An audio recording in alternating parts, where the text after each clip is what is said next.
Let's discuss the Lasaigan test. So guys, what we are doing today is we're going to detect nitrogen, sulfur and any halogen in an organic sample.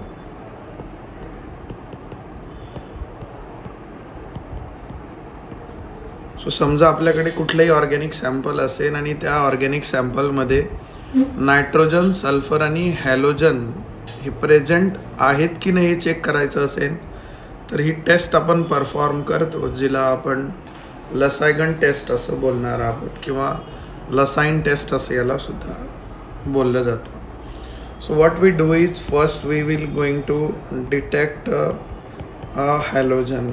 पहिले आपण halogen detect करणार आहोत.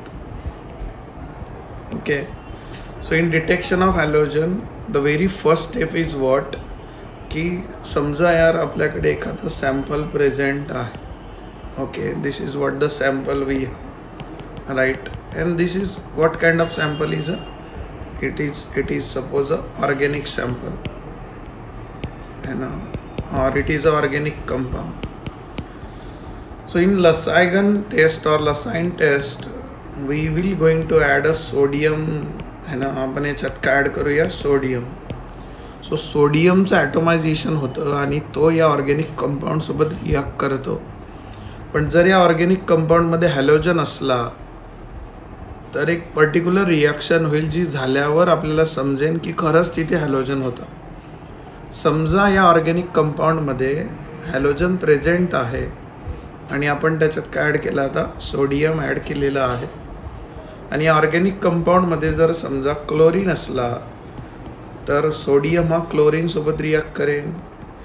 जर organic कंपाऊंडमध्ये bromine असला तर sodium हा bromine सोबत react करेन, किंवा आयोडीन असला तर आयोडीन सोबत रिॲक्ट करेन आणि इझिली आपल्याला सोडियम फ्युजन एक्स्ट्रॅक्ट तयार होताना दिसेल.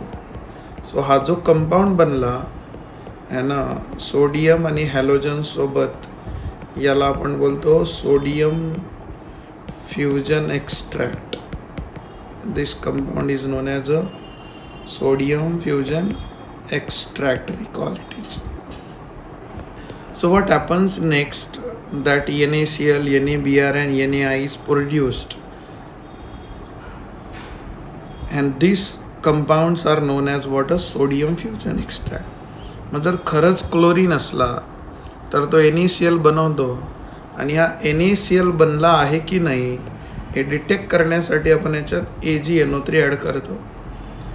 मग NaCl बनला आहे की नाही हे डिटेक्ट करण्यासाठी आपण AgNO3 ॲड करतो आणि AgNO3 हा काय करणार, हा इथे प्रेझेंट असलेल्या Cl सोबत रिॲक्ट करणार आणि हा एक स्पेसिस बनवेन ज्याचं नाव आहे AgCl, जो व्हाईट PPT मध्ये राहणार आहे. This is what a white PPT.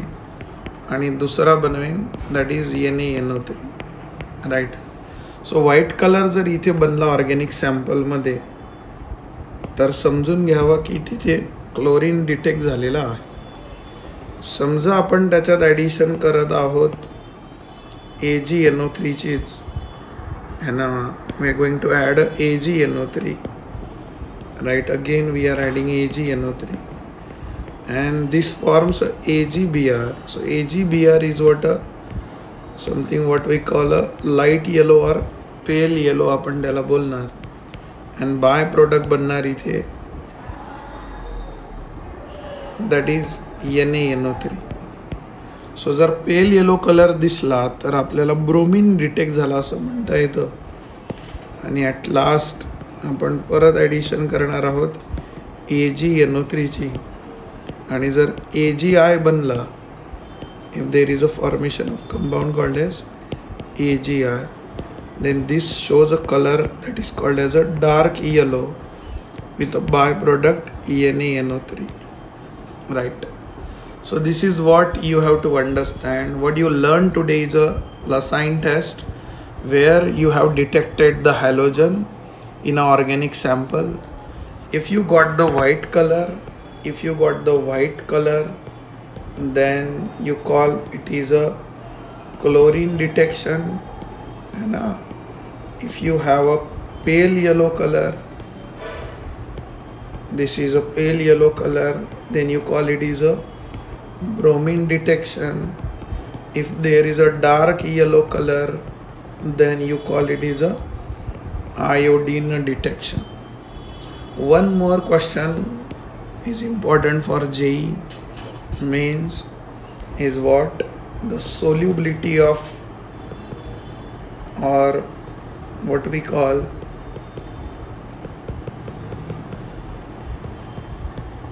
solubility of this AgCl, AgBr and what? AgI. So what happens if we add this AgCl in a ammonium hydroxide, that is NH4OH, then you see that it is very soluble. If we add the same compound NH4OH, you got it is a sparingly soluble, right?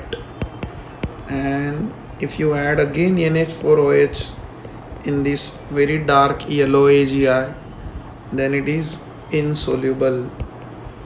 This is insoluble in this case. So these are ways to detect what a halogen, and we're done with this. Thank you.